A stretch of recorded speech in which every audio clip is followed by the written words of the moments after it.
आज की इस वीडियो में हम पढ़ेंगे डोमेन के बारे में और इससे रिलेटेड करेंगे एक्सरसाइज। सबसे पहले आपको ये बताएंगे कि लोकल डोमेन क्या होता है। इससे पहले मैंने आपको डोमेन के बारे में बताया था जो कि डीएनएस था, डोमेन नेम सिस्टम, जो कि वेब होस्टिंग के लिए था। उसको हम कहते हैं पब्लिक डोमेन। दूसरा डोमेन कौन सा होता है? Local domain. लोकल डोमेन क्या होता है? एक ऐसा डोमेन बनाते हैं जो कि स्ट्रक्चर को फॉलो अप करते हुए, नेम स्पेस के फॉलो अप करते हुए एक डोमेन हम बनाते हैं, जिसमें एक रूट होता है जो कि डॉट को रिप्रेजेंट करता है। उसके साथ जो कोड होता है उसको हम कहते हैं फर्स्ट लेवल, और उससे पहले जो नेम होता है जो कंपनी असाइन करेगी उसको कहेंगे सेकंड लेवल डोमेन। और उससे पहले जितना भी जो होगा जो उससे पहले जितना भी लेवल आप ऐड करेंगे उसको हम क्या कहेंगे? सब डोमेन। जैसा कि मैंने अभी बनाया है मिसाल के तौर पे cement.com। जो cement.com हो जाएगा, ये हो जाएगा डोमेन जो कि लोकल एरिया नेटवर्क के हिसाब से मैं बना लूँगा। और उसके अलावा उससे पहले जितने भी वर्डिंग होगी या स्ट्रक्चर में होगा उसको हम कहते हैं सब डोमेन। और लोकल डोमेन में क्या फ़र्क है और पब्लिक डोमेन में क्या फ़र्क है? पब्लिक डोमेन में क्या होता है? वेब होस्टिंग होती है। वेब होस्टिंग से हम एक्सप्लोरर पर जो एड्रेस डालते हैं उसको वो आईपी की फॉर्म में ट्रांसलेट करता है और जाके सर्वर को, उसी सर्वर को हिट करता है वेब आईएसपी के थ्रू, जिस पे वो इंफॉर्मेशन होती है वो हर क्लाइंट के लिए ओपन होता है। इसके बरक्स हम क्या करते हैं? एक और डोमेन बनाते हैं जिसको हम कहते हैं लोकल डोमेन। लोकल डोमेन क्या होता है? ये एक प्राइवेट डोमेन होता है। इसमें हम लोकल एरिया नेटवर्क पे इसको हम इम्प्लीमेंट करते हैं, जिसका काम होता है एक अकाउंट बनाना और दूसरा काम ये होता है कि एक अकाउंट बनाया जाता है। पहले नेम दिया जाता है, डोमेन नेम के बाद इसके अंदर 3 सर्विसेज होती है। और वो सर्विसेज क्या होती है कि आपको वर्क ग्रुप और डोमेन में एक तरह से डिफरेंस पैदा करती है।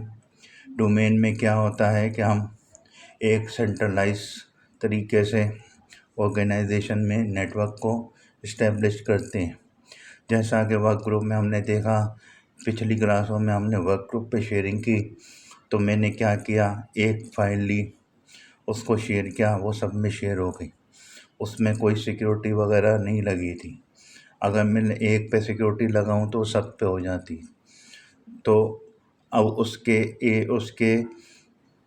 उसको मज़ीद स्ट्रॉन्ग करने के लिए, उस तरह की नेटवर्किंग को मज़ीद स्ट्रॉन्ग करने के लिए हम क्या करते हैं?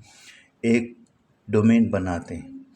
उस डोमेन का क्या काम होता है? उस डोमेन के 3 ऑब्जेक्ट्स पे काम करता है। उस डोमेन में क्या, सबसे पहले एक यूज़र्स एंड ग्रुप्स को कंट्रोल करना उसका काम है। उसमें वो अकाउंट्स वगैरह बनाए जाते हैं। इसी में दूसरा जो ऑब्जेक्ट होता है वो होता है सर्विसेज का। मेल सर्विसेज हो गई, जैसे एक्सचेंज सर्वर हो गया, इंटरनल मैसेज करना हो, उस तरह की सर्विस भी इसी में इंक्लूड होती है। और जो तीसरा है प्रिंट सर्वर। प्रिंट सर्वर का मतलब है प्रिंट शेयरिंग। प्रिंटर को शेयर करना हो किसी डिपार्टमेंट के लिए और दूसरे बंदे के डिपार्टमेंट से उसको शेयर ना मिले, उस तरह की सिक्योरिटी भी लगा सकते हैं।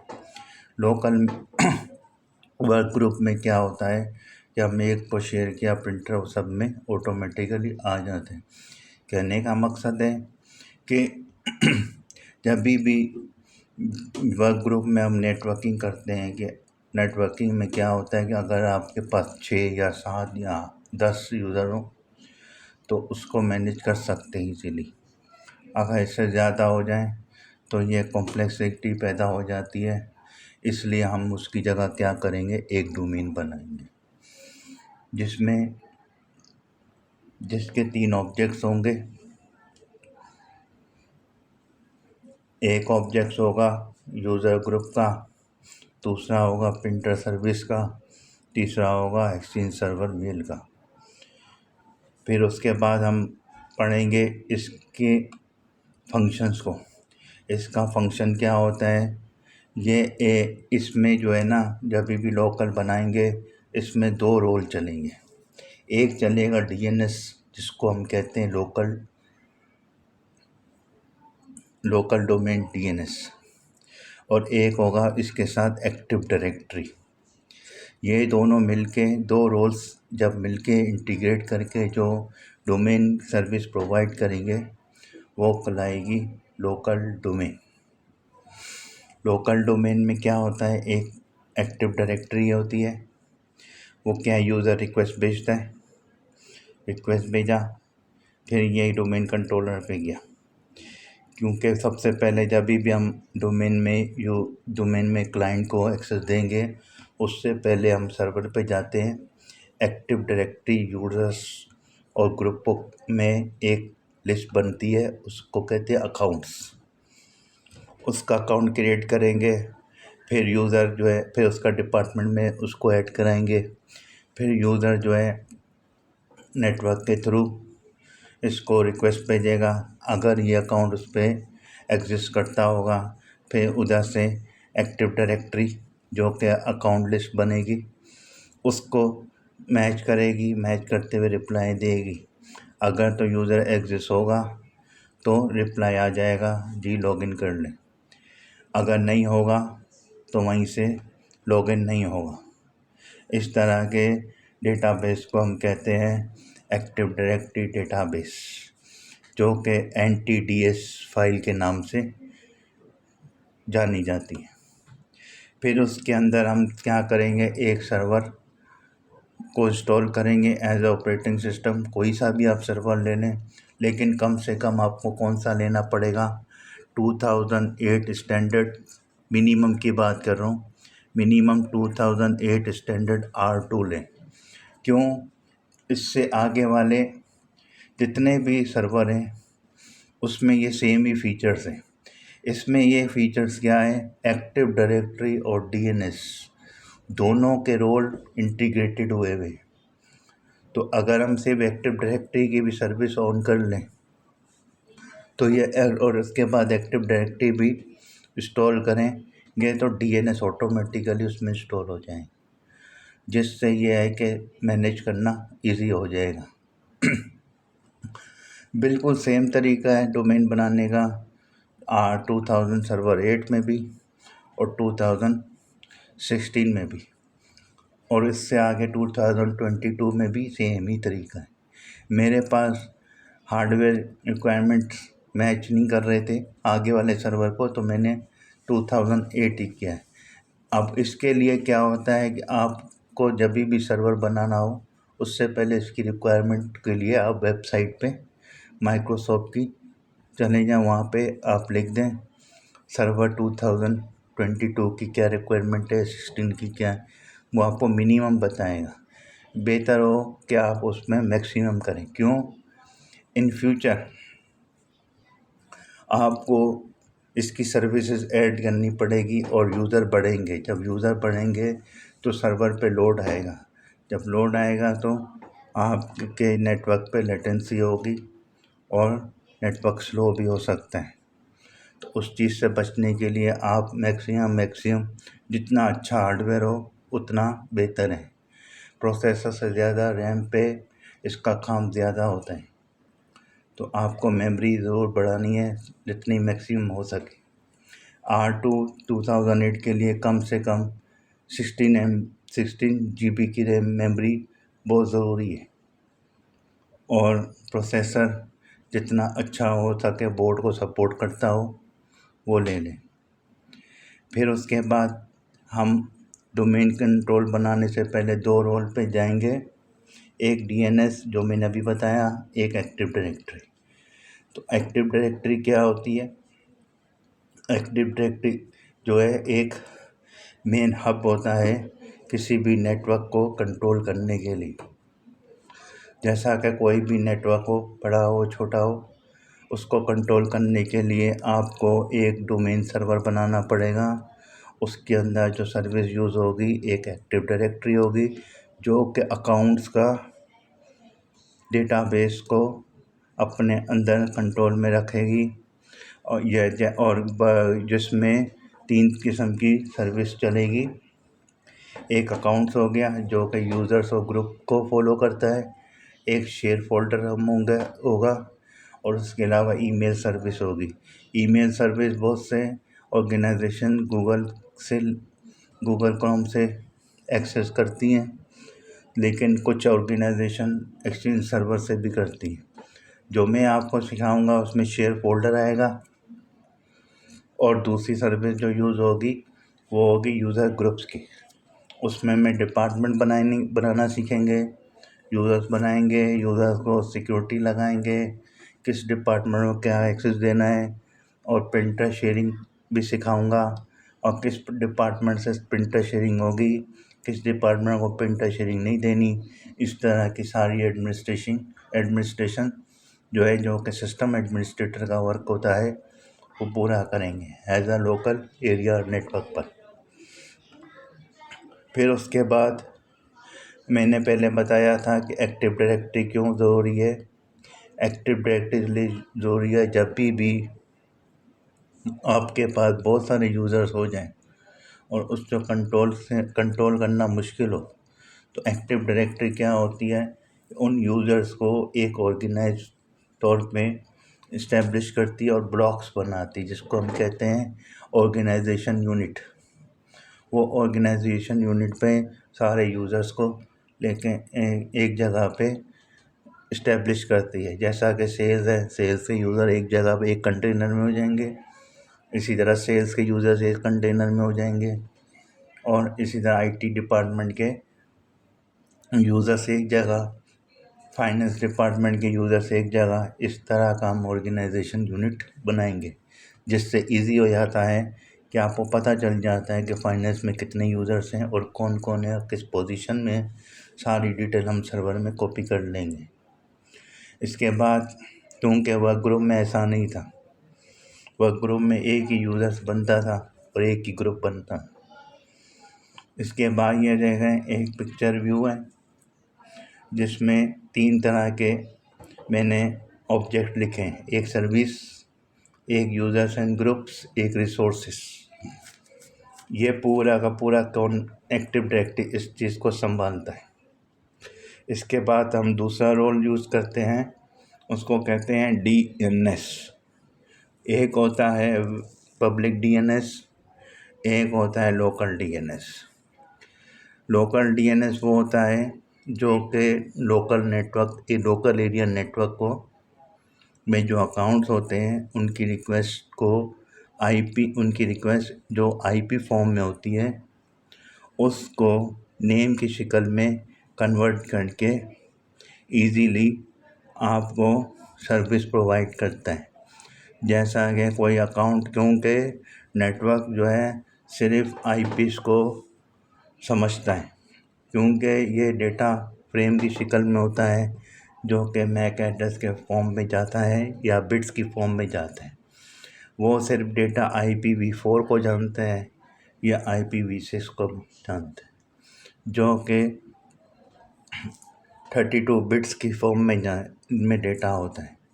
उसको ये ट्रांसलेट करने के लिए क्या यूज़ करते हैं हम, DNS सर्वर की सर्विसेज, DNS की सर्विसेज।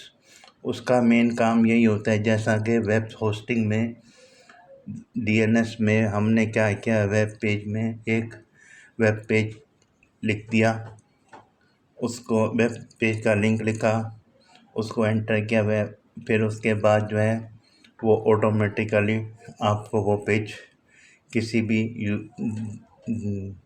DNS सर्वर से आपको ला के देता है। जैसा कि मैंने इंटरनेट एक्सप्लोरर में कोई भी चीज़ गूगल को टाइप किया, उसने गूगल के DNS को हिट किया और IP की फॉर्म में रिक्वेस्ट गई, उसको रिक्वेस्ट लेके आया आईपी की फॉर्म में, उसको ट्रांसलेट करके आपको वेब ब्राउज़र में पेज खोल दिया। इसी तरह जैसे ही मैं अकाउंट खोलूँगा किसी का या क्रिएट करूँगा, वो आईपी की फॉर्म में रिक्वेस्ट जाएगी, लेकिन हम टाइप करेंगे उसको यूज़र फ्रेंडली नेम पे, यानी किसी का अकाउंट टाइप करेंगे लोकली, वो ऑटोमेटिकली रिक्वेस्ट लेके जाएगा और रिक्वेस्ट लेके आ जाएगा। आपको कोई भी किसी भी चीज़ की आईपी की ज़रूरत नहीं पड़ेगी। इस तरह की सर्विस के लिए हम क्या करते हैं, डीएनएस सर्विस लेते हैं। जब तक और वो डीएनएस की जो आईपी है वो इंटीग्रेट कर देगा किससे, यूज़र अकाउंट से। मिसाल के तौर पे अगर आपको आपके पास कोई मोबाइल है, बहुत सारे नंबर आपने टाइप किए हुए, नंबर की फॉर्म में 50 के करीब टाइप किए हुए, आपने किसी को मिलाना है नंबर, आपको नहीं मालूम कि ये नंबर किसका है। उस चीज़ के लिए आप क्या करते हो, उस नंबर से उस बंदे का नाम या निक नेम सेव कर देते हो। तो फिर उसके बाद जब भी आप उसको बंदे को या कांटेक्ट करने की कोशिश करते हो तो आप बाय नेम करते हो। बैकग्राउंड में उसका कौन क्या काम हो रहा होता है, वो मोबाइल नंबर से काम चल रहा होता है। सेम कॉन्सेप्ट यही है कि हम कोई भी रिक्वेस्ट भेजते हैं किसी भी लोकल या हो जाए या पब्लिक डीएनएस के थ्रू हो जाए, तो वो एज अ बैकग्राउंड में आईपीज़ होती हैं जो कि वर्क करती हैं, जो कि आपको सर्विस प्रोवाइड करती, लेकिन हम उसको क्या करते हैं, नेम से ट्रांसलेट कर देते हैं। जैसा कि मैं किसी का अकाउंट बना रहा हूँ और लोकल क्लाइंट पे भी वो अकाउंट आप जाता है सर्वर पे कनेक्ट होने के लिए और उसकी सर्विसेज लेने के लिए, वो सारा का सारा आईपीज़ की फॉर्म में होता है। तो इस चीज़ को ट्रांसलेशन के लिए हम क्या करते हैं, डीएनएस का इस्तेमाल करते हैं। और अगर डीएनएस की सर्विस बंद हो जाएगी तो एक्टिव डायरेक्टरी भी काम नहीं करेगी। एक्टिव डायरेक्टरी की सर्विस हमेशा डीएनएस के साथ ही काम करेगी। फिर उसके बाद आ जाते हैं काइंड्स ऑफ डीएनएस। दो किस्म के डीएनएस जो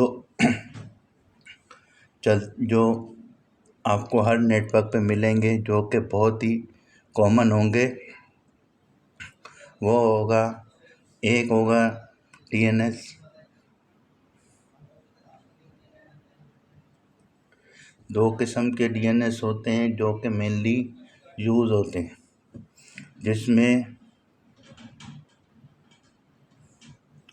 जिसमें एक होगा पब्लिक डीएनएस जिसको कहते हैं वेब होस्टिंग, और दूसरा होता है लोकल डीएनएस। लोकल डीएनएस में क्या होगा, हम मैनेज करते हैं यूज़र अकाउंट्स को, ग्रुप्स को। लोकल डोमेन में दूसरी सर्विस कौन सी होगी, मेल्स की, और तीसरी सर्विस कौन सी होगी, प्रिंटर की, जो कि रिसोर्सेज के तौर पे होती है। और सर्वर्स को भी आपस में इंटरकनेक्ट करने के लिए भी लोकल डोमेन का इस्तेमाल करते हैं। वेब होस्टिंग का वो यूज़ होती है जब हम आईएसपी से सर्विस लें। लोकल के लिए हम क्या करेंगे, लोकल सर्वर से सर्विस लेंगे। इन दोनों में यही डिफरेंस है। उसके बाद ये की पॉइंट्स हैं जिसमें हम लोकल डोमेन क्या होता है कि ऐसा नाम जिससे पूरा नेटवर्क चल रहा हो लोकली, वो कोई कुछ भी रख सकते हो आप। जैसे cement.com रख लिया मैंने, लेकिन स्ट्रक्चर वही होगा जिसमें रूट भी आएगा, फर्स्ट लेवल डोमेन जो टॉप लेवल होगा वो भी आएगा, और सेकंड लेवल डोमेन है वो भी आएगा। उसके बाद और जो डोमेन है ना, वो मेल की फॉर्म में भी होगा, जैसा कि मैंने लिख दिया mother@cement.com। इस फॉर्म में भी आप लॉगिन कर सकते हैं। और mother.simit.com पे भी हम लॉगिन कर सकते हैं। तो ये जो मज़र है ये सब डोमेनों का या अकाउंट नेमों का, ये हम आपको आगे लैब में भी इसी लेक्चर के बाद जो लैब होगी उसमें बनाना सिखाएंगे। उसके बाद है लोकल डीएनएस। लोकल डीएनएस जैसे मैंने अभी बताया, किसी भी नेम को से रिलेटेड कुछ भी होगा उसको आईपी के थ्रू जो है सर्विस प्रोवाइड करेगा। जो कि डोमेन नेम में कुछ भी रिक्वेस्ट जाएगी किसी भी यूज़र से, वो आईपी की फॉर्म में होगी, उसको ट्रांसलेट कर देता है फॉर्मल लैंग्वेज में। इस तरह की सर्विस को हम क्या कहेंगे, डीएनएस। फिर उसके बाद जो है इसका जो काम होता है लोकल डीएनएस का, मैंने क्या कहा था, एक होता है वर्क ग्रुप। वो सेंट्रलाइज फॉर्म में नहीं होता है, ना उसमें ग्रुप होते हैं, सिर्फ यूज़र्स होते हैं और एक ही ग्रुप होता है। कुछ पता नहीं चलता कौन फाइनेंस का है, कौन एचआर का है और किसके कितने राइट्स हैं। उस चीज़ को ये ऑर्गेनाइज करेगा। उसके बाद हम क्या करते हैं, इसमें 2 रोल यूज़ करेंगे किसी भी डोमेन को बनाने के लिए। जो बुनियादी तौर पे रोल्स यूज़ होते हैं वो 2 होंगे, एक डीएनएस, एक एक्टिव डायरेक्टरी। ये दोनों अगर सक्सेसफुल इंस्टॉल हो जाएंगे तो आपका डोमेन प्रॉपर बन जाएगा, जो कि अभी लैब में हम करेंगे। फिर उसके बाद मैंने बताया 2 किस्म के डीएनएस हैं, एक होगा लोकल, एक होगा वेब होस्टिंग। और वेब होस्टिंग को हम पब्लिक डोमेन भी कहते हैं। तो आज का ये लेक्चर था। अब इसके बाद जो है हम क्या करेंगे, इसकी लैब करेंगे जिसमें मैं आपको डोमेन बनाना सिखाऊंगा। डोमेन बनाने के लिए जिन चीज़ों की ज़रूरत है वो कौन कौन सी है, एक नेटवर्क केबल, एक एक्सेस पॉइंट ले लें, अगर एक्सेस पॉइंट नहीं है कोई भी क्रॉस केबल ले लें, 2 पीसी को कनेक्ट कर दें। मेन ये है कि उसका जो लैन का जो कनेक्टर है ना, वो कनेक्ट होना बहुत ज़रूरी है, वरना डीएनएस की आईपी ऑटो जनरेट नहीं होगी, जो कि लूप बैक के तौर पे हमें चाहिए, जो कि है 127.0.0.1।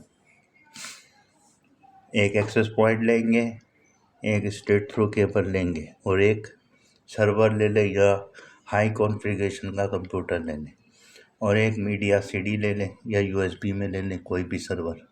मिनिमम सर्वर 2008 R2 ले लें। फिर उसके बाद जो है हम उसके रोल्स को उसको इंस्टॉलेशन करेंगे। इंस्टॉलेशन के बाद हम रोल्स ऐड करेंगे। कौन से रोल्स ऐड करेंगे, एक्टिव डायरेक्टरी और एक डीएनएस, उसकी सर्विस यूज़ करेंगे। फिर उसके बाद डोमेन नेम देंगे और फिर इंशाअल्लाह ताला ये लैब भी कंप्लीट हो जाएगी। तो आज के लिए इतना ही, मिलते हैं अगले लेक्चर में लैब के साथ। और उसके लिए जो है मेरे इस चैनल को लाइक करें, सब्सक्राइब करें और बेल आइकन का बटन दबा दें। मेरे चैनल का नाम है नेटवर्क स्टडीज़ और हैंडलर है IT स्टूडियो। शुक्रिया।